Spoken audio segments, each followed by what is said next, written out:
அவனுடைய எஜமான் அவனை நோக்கி, நல்லது, உத்தமமும் உண்மையும் உள்ள ஊழியக்காரனே, கொஞ்சத்திலே உண்மையாயிருந்தாய், அநேகத்தின் மேல் உன்னை அதிகாரியாக வைப்பேன், உன் எஜமானுடைய சந்தோஷத்துக்குள் பிரவேசி என்றான். மத்தேயு 25:21.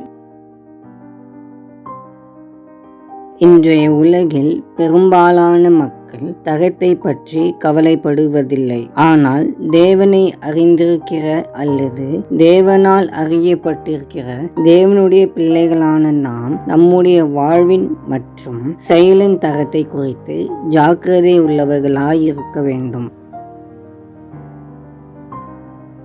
வானத்தையும் பூமியையும் உண்டாக்கின எங்கள் அன்பின் ஆண்டவரே, உம்மை துதிக்கிறோம். எங்களை உம்முடைய திருக்கரத்தால் உண்டாக்கியதற்காக ஸ்தோத்திரம். எங்களை உம்முடைய உள்ளங்கையில் வரைந்திருப்பதற்காக உமக்கு நன்றி செலுத்துகிறோம். எங்கள் ராஜாவே, எங்கள் இரட்சகரே, எங்கள் மூலமாக உம்முடைய நாமம் உயர்த்தப்பட எங்களை அர்ப்பணிக்கிறோம். உம்முடைய பரிபூரண சித்தம் எங்கள் வாழ்வில் நிறைவேறட்டும். இந்த நாளின் தேவைகளை சந்திக்கும்படி எங்களை தாழ்த்துகிறோம். இயேசுவின் மூலம் ஜெபிக்கிறோம் பிதாவே, ஆமேன்.